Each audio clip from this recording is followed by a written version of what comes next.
नमस्कार दोस्तों, आपके अपने YouTube चैनल रेलवे क्लासेस के ऑफिशियल चैनल में आपका स्वागत है।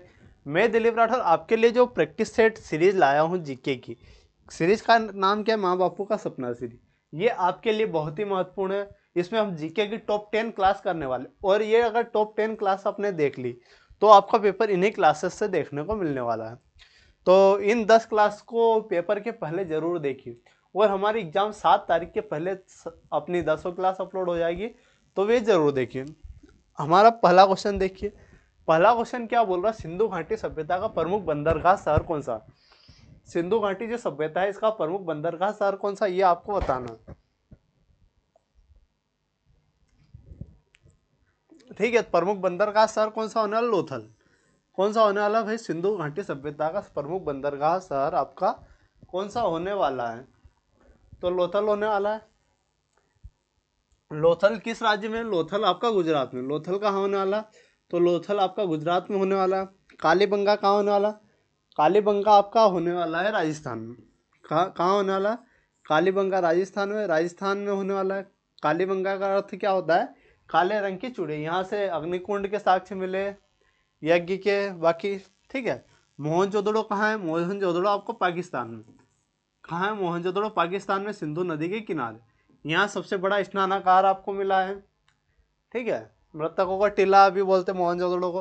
हड़प्पा जो है आपका पहला शहर जिसको खोजा गया था। हड़प्पा भी पाकिस्तान में, यह पहला शहर जिसको खोजा था। फर्स्ट शहर जिसको खोजा था भाई साहब।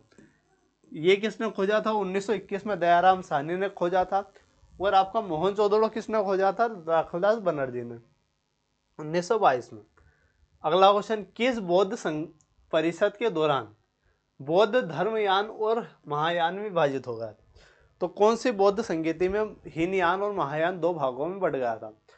तो ये आपको बताना है। तो ये आपको कौन सी लास्ट वाली जो 4 बौद्ध संगीति हुई थी उसमें लास्ट वाली कौन सी होने वाली? चौथी। तो चौथी में हीनयान और महायान विभाजित होगा, उसके बाद बौद्ध संगीति नहीं। ठीक है। अब इसमें आपसे पूछता है, क्या पूछता है कि पहली, दूसरी, तीसरी, मतलब ये कहाँ हुई थी? पहली बौद्ध संगीति कहाँ हुई थी, दूसरी कहाँ हुई थी, तीसरी कहाँ हुई थी, ये पूछता है। तो इसके लिए आपको क्या याद रखना? रावे पाहु। क्या? रावे पाकू। ठीक है, रावे पाकू, ये ट्रिक आपको याद रखनी। रावे पाकू। राज से क्या हो जाएगा? राजगृह। राज से क्या हो जाएगा भाई साहब? राज से हो जाएगा राजगृह। वे से हो जाएगा आपका वैशाली। वे से क्या हो जाएगा? वैशाली। पास हो जाएगा पाटलिपुत्र। क्या होने वाला? पास होने वाला पाटलिपुत्र। और कू से हो जाएगा कुंदनवन कश्मीर। कू से क्या हो जाएगा? कुंदन वन कश्मीर। कुंदन वन क्या होने वाला? कश्मीर। तो क से क्या हो जाएगा? कुंदन वन कश्मीर होने वाला। ठीक है। तो ये आपके होने वाला है। तो ये कहाँ कहाँ हुई है ये भी अपन ने देख ली। पहली राजगृह, दूसरी वैशाली, तीसरी पाटलिपुत्र और चौथी आपके कुंदन वन कश्मीर में। और यहाँ से एक और क्वेश्चन पूछता है कि इस समय कौन कौन राजा थे? तो उनकी क्या? ठीक है, अक्का अशोक। क्या? अक्का अशोक।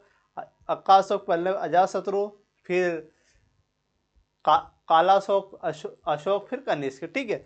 तो ये वाली आपको याद रखना है।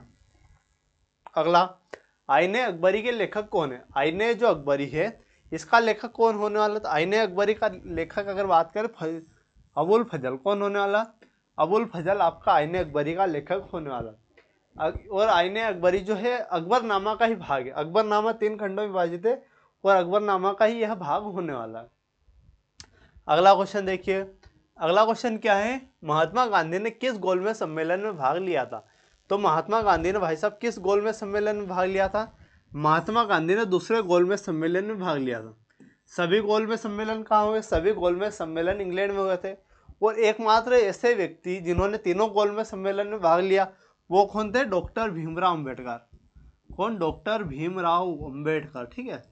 ये ये कौन व्यक्ति थे जिन्होंने तीनों में भाग लिया? तीनों में भाग लिया। तीनों में भाग लेने वाले डॉक्टर भीमराव अम्बेडकर, संविधान के की प्रारूप समिति के father of Indian constitution doctor Bhimrao Ambedkar.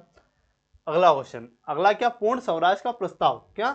पूर्ण स्वराज का प्रस्ताव कांग्रेस के किस अधिनियम में आया? पूर्ण स्वराज की बात कर रहे हैं तो ये किस अधिनियम में आया आपका? तो पूर्ण स्वराज का कांग्रेस के जो लाहौर अधिवेशन था, कौन सा लाहौर अधिवेशन 1929 में हुआ था, इसमें आया था। ठीक है। कराची अधिवेशन 1931 में हुआ था। यहाँ सरदार वल्लभ भाई पटेल को काले झंडे दिखाए गए थे। कोलकाता अधिवेशन 1928 में लखनऊ अधिवेशन, लखनऊ अधिवेशन भाई साहब बहुत ही महत्वपूर्ण होने वाला। लखनऊ अधिवेशन के अध्यक्ष कौन थे? अंबिका चरण मजूमदार। कौन? अंबिका चरण मजूमदार लखनऊ अधिवेशन के अंबिका चरण मजूमदार लखनऊ अधिवेशन की अध्यक्षता की थी। और इन्होंने इस समय क्या हुआ था, जो कांग्रेस में नरम दल और गरम दल ये दोनों आपस में मिल गए थे। ठीक है, अगला क्वेश्चन, अगला क्या, भारत का सबसे ऊंचा जलप्रपात कौन सा होने वाला? तो भारत का सबसे ऊंचा जलप्रपात आपका कुंचिकल, कौन सा? कुंचिकल जलप्रपात होने वाला। कौन सा? कुंचिकल जलप्रपात आपका भारत का सबसे ऊंचा जलप्रपात होने वाला है। अगला क्वेश्चन देखते हैं, अगला क्या, दक्कन ट्रैप किस प्रकार की चट्टानों से बना है? तो जो दक्कन ट्रैप होने वाला आपका, ये किस प्रकार की चट्टानों से बना हुआ है? तो ये बेसाल्ट, आग्नेय चट्टान या बेसाल्ट चट्टान बोलते हैं। ठीक है, तो इससे बना हुआ है आपका दक्कन ट्रैप। और चूना पत्थर आपका किस में होता है? कायंतिक चट्टान के अंदर आता है। अगला क्वेश्चन, सुनामी शब्द किस भाषा से लिया गया? तो जो सुनामी शब्द है ये किस भाषा से लिया है? सुनामी शब्द आपकी जापान की भाषा से लिया है। जापानी जो लैंग्वेज है यहाँ से आपको सुनामी शब्द लिया हुआ है। क्यों लिया हुआ है? क्योंकि सबसे ज़्यादा जो सुनामी आती है जापान वाले एरिया में ही आती है। नेक्स्ट क्वेश्चन की ओर बढ़ते हैं। अगला क्वेश्चन क्या है, विश्व की सबसे गहरी महासागरीय खाई? क्या विश्व की सबसे गहरी महासागरीय खाई आपकी कौन सी होने वाली? तो सबसे गहरी खाई कौन सी होने वाली? तो मरियाना खाई। कौन सी होने वाली भाई साहब? मरियाना खाई होने वाली। मरियाना ट्रंच आपकी सबसे गहरी खाई होने वाली है। अगला क्वेश्चन, पृथ्वी के वायुमंडल में किस गैस का प्रतिशत सर्वाधिक? तो जो पृथ्वी का वायुमंडल है इसमें सबसे ज्यादा गैस कौन सी पाई जाती है? तो नाइट्रोजन पाई जाती है। कौन सी भाई साहब? नाइट्रोजन आपकी गैस पाई जाती है। तो ऑप्शन से आपका करेक्ट हो जाएगा nitrogen. Next question, next question क्या, भारतीय संविधान का कौन सा अनुच्छेद भारत के चुनाव आयोग से संबंधित? तो भारतीय संविधान का कौन सा अनुच्छेद चुनाव आयोग से संबंधित है? तो ये चुनाव आयोग से संबंधित आपका कौन सा अनुच्छेद? 324। चुनाव आयोग से संबंधित आपका 324 होने वाला है। ठीक है, चुनाव आयोग से संबंधित कौन सा होने वाला? 324 होने वाला है। नेक्स्ट क्वेश्चन, लोक लेखा समिति में अधिकतम कितने सदस्य होते हैं? लोक लेखा समिति की बात करें, अधिकतम आपके 22 मेंबर होते हैं। कितने होते हैं भाई साहब? अधिकतम 22 मेंबर होते हैं, जिसमें 15 आपके लोकसभा से और 7 आपके राज्यसभा से होते हैं। 15 कहाँ से? लोकसभा से, 7 आपके राज्यसभा से होते हैं। नेक्स्ट, भारत के सर्वोच्च न्यायालय के न्यायाधीशों की सेवानिवृत्ति की आयु क्या होती है? भारत में जो सर्वोच्च न्यायालय है इसमें सेवानिवृत्ति की आयु क्या होने वाली है? तो आपकी 62 वर्ष। कितनी? 62 वर्ष होने वाली। पहले आपकी 60 थी लेकिन बाद में बढ़ा दी हमने संविधान संशोधन करके और 62 हमने कर दी।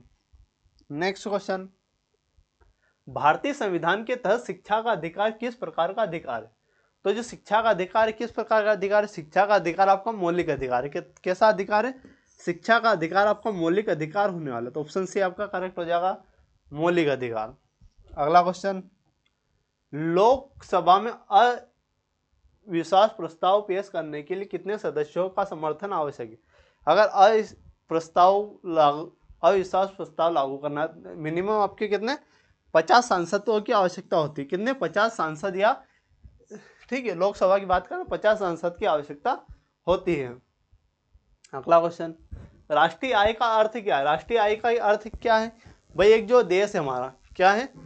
किसी भी देश के अंदर उत्पादित वस्तुओं और सेवाओं का कुल, सेवा और वस्तुओं कुल आय आपकी क्या होती है? राष्ट्रीय आय होती है। ये वाला ऑप्शन आपका करेक्ट हो जाएगा।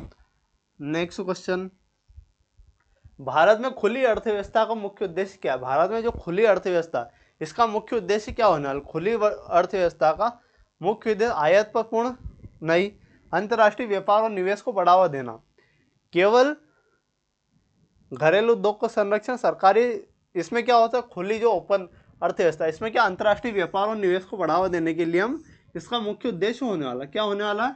जो अंतर्राष्ट्रीय व्यापार और निवेश को बढ़ाने के लिए हम ऐसा करते हैं। नेक्स्ट, नीति आयोग किस प्रकार की संस्था है? तो नीति आयोग आपकी संवैधानिक संस्था भी नहीं है और वैधानिक संस्था भी नहीं। ये एक प्रकार की कैसी है? कार्यात्मक या थिंक टैंक के रूप में काम करती है। ठीक है, तो कैसी? थिंक टैंक के रूप में ये काम करती है। अगला क्वेश्चन, निम्नलिखित में से कौन सी एक अधातु जो कमरे के तापमान पर तरल अवस्था में पाई जाती है? तो कौन सी धातु कमरे के तापमान पर तरल अवस्था में पाई जाती है? तो आपकी ब्रोमीन। कौन सी धातु भाई साहब? ब्रोमीन आपकी होने वाली, तो ऑप्शन भी आपका करेक्ट हो जाएगा ब्रोमीन। क्या होने वाला? ऑप्शन भी आपका करेक्ट हो जाएगा ब्रोमीन। अगला क्वेश्चन, हीमोग्लोबिन में कौन सा खनिज तत्व मौजूद होता है? तो हीमोग्लोबिन की बात करता है तो हीमोग्लोबिन में आपका जस्ता है, हीमोग्लोबिन में आपका कौन सा? लोहा। लोहा आपका महत्वपूर्ण होता है हीमोग्लोबिन में। नेक्स्ट क्वेश्चन, किस माध्यम में प्रकाश की गति अधिकतम होती है? कौन सा माध्यम में प्रकाश की गति आपकी अधिकतम होती है? प्रकाश की गति आपकी किस में अधिकतम होती है? तो निर्वात में। किस में होती है? निर्वात में आपकी अधिकतम होती है प्रकाश की गति, ठीक है। नेक्स्ट क्वेश्चन, ओजोन परत का क्षरण मुख्य रूप से किस रसायन के कारण होता है? तो ओजोन परत का जो क्षरण है किसके कारण होता है? क्लोरोफ्लोरोकार्बन के कारण, ठीक है। क्लोरोफ्लोरोकार्बन के कारण ओजोन परत का क्षरण होता है। और इसी के को ध्यान में रखते हमने 16 सितंबर 1987 में मॉन्ट्रियल प्रोटोकॉल किया था। इसमें ओजोन परत संरक्षण के ऊपर काम करते हैं। अगला, एक फायरवॉल का मुख्य उद्देश्य क्या है? फायरवॉल का मुख्य उद्देश्य क्या है भाई साहब?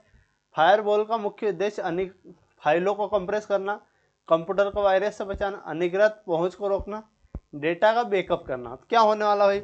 फायरवॉल क्या होता है? पहली बात तो फायरवॉल आपकी होती क्या है, ठीक है। तो फायरवॉल क्या है? एक कंप्यूटर का एक अभिन्न अंग है, ये अलग से भी लग जाती है, ठीक है। तो मतलब कंप्यूटर में विशेष रूप से काम आती है, ठीक है फायरवॉल। तो इनपुट, अनिवार्य पहुंच को रोकना, कंप्रेस करना, बैकअप करना। तो क्या होने वाला है? जिसका उत्तर आपको कमेंट बॉक्स में देना है। ऐसा क्या करना है? एक फायरवॉल का मुख्य उद्देश्य क्या होने वाला है? जिसका उत्तर आपको कमेंट बॉक्स में देना है। अगला, कंप्यूटर माउस का आविष्कार किसने किया? कंप्यूटर जो माउस है इसका आविष्कार किसने किया? कंप्यूटर माउस की अगर बात करें तो ये किसने किया? John von Neumann. कौन? जॉन वॉन न्यूमैन ने इसका आविष्कार किया, ठीक है। तो ऑप्शन सी आपका करेक्ट हो जाएगा। अगला क्वेश्चन, ऋग्वेद में कुल कितने मंडल होते हैं? ऋग्वेद में कुल कितने मंडल होते हैं? तो ऋग्वेद में आपके कितने? 10 मंडल। ऋग्वेद में कितने मंडल होते हैं? 10 मंडल होते हैं और 1028 सूक्त होते हैं। 1028 क्या होते हैं? सूक्त होते हैं। तो ये आपको याद रखना है।